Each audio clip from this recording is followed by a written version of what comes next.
Good morning! We are officially in 2020, been in 2020, January 24th, 2020, 2020, and I, as always, am super excited about this year and just all the great things that are going on. And I can't remember if I announced this last month that when we did the video, but I don't do goals. I like to focus on one word for the entire year. And so for this year, 2020, my one word is momentum. M-O-M-E-N-T-U-M. And people ask, like, well, what does that mean in your life?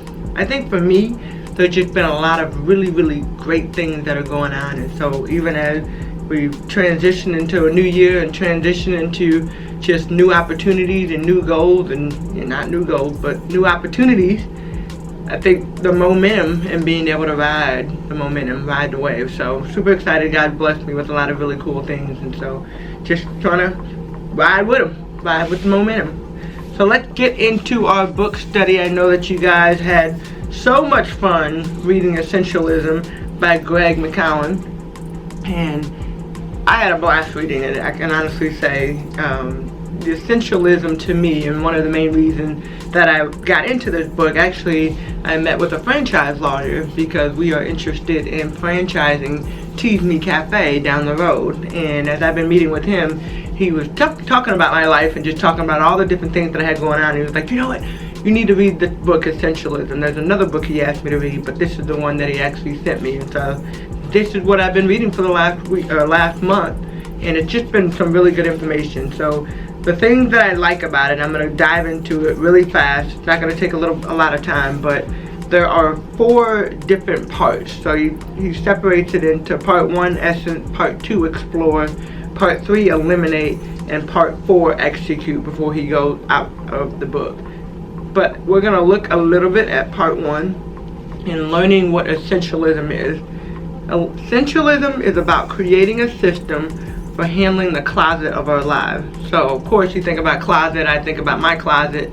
It got a little bit of everything from shoes to clothes, and I'm the one that's super anal on what my closet looks like. So all my jackets and pants are on one side, and then my sweaters, my long sweaters to my shorter sweaters are right here, and then I go into my tank tops, and then I go to my 3/4 top to my long sleeve, and skirts and dresses, and all my sweats and all that are on my right side, and then of course all my shoes are along the bottom, based on dress shoes, boots, dress suit, dress shoes, tall boots, short boots, all of that. Like, everything is organized, and to an extent it's pretty color coordinated as well, because I just don't like to think a lot, so I need everything to be set.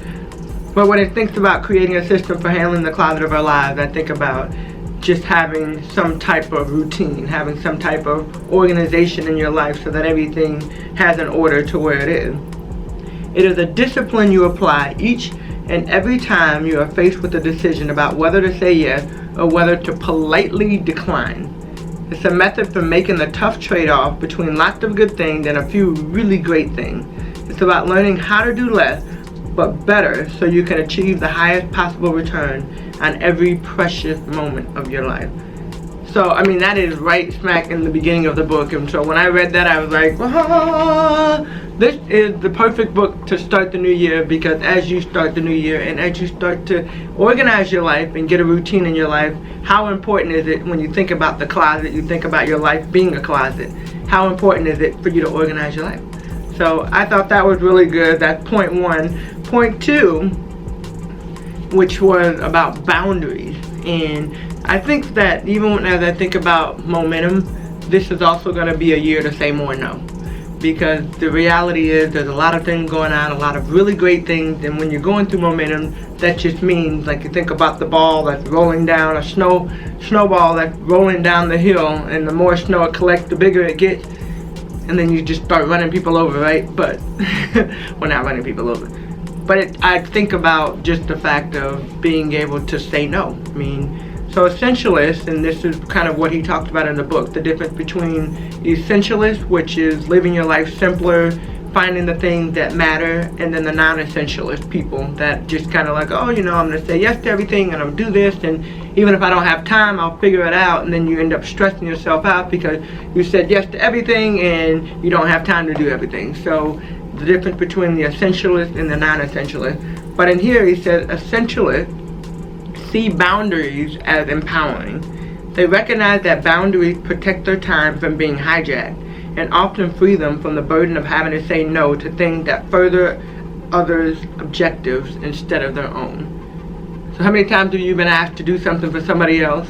Vaughn, I'm sorry. I know Vaughn is probably like, hey, you're always calling me, always text me, but we love Vaughn.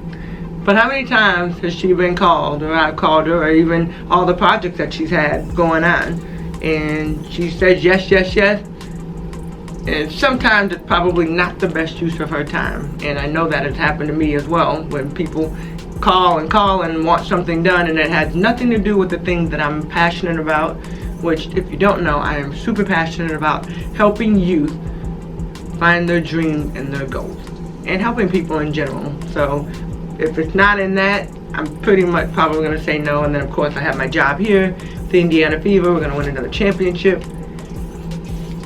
coming soon, right? So that's my point too. Essentialists see boundaries. So make sure to see boundaries as empowering. When you set boundaries for your life, when you set boundaries for the things that you're going to do, it empowers everything that's going on around you, and it also allows people around you to respect your boundaries. But if you don't have boundaries, yeah, there's not really any respect going on. I shouldn't say it like that, but you know what I mean. And then the last thing that I like, the essential life, living a life that really matters. So, in the book, and this is the last page in the book, so I don't want you to pick up the book just to go to the last page, but it's the last page as far as the real book. Will you choose to live a life of purpose and meaning, or will you look back on just one single life with twinges of regret? If you take one thing away from this book, this is in the book, if you take one thing away from this book, I hope you will remember this. Whatever decision or challenge or crossroads you face in your life, simply ask yourself, what is essential? Eliminate everything else. Simply ask yourself, what is essential? Essential. And eliminate everything else. So as we start looking at a life of essentialism, it's really about living life with some sense of simplicity. You look at your own individual life, I look at my own individual life, I think about the things that I really have to get done, and the things that are, if I get done, I get done, and then there's things that I should have never even said yes to, but now I have to force myself to get done. So this is the year that we're all going to take over our lives. We're going to be essential in everything that we do. We're going to be strategic. We're going to set boundaries. And at the end of the day, we're going to make sure that things align with the things that we're interested in, and not in alignment with everything else that other people want us to be interested. Got it? Got it. Alright, so that was a good book. If you didn't get a chance to read it, don't worry. You can still go and buy it and read it on your own time.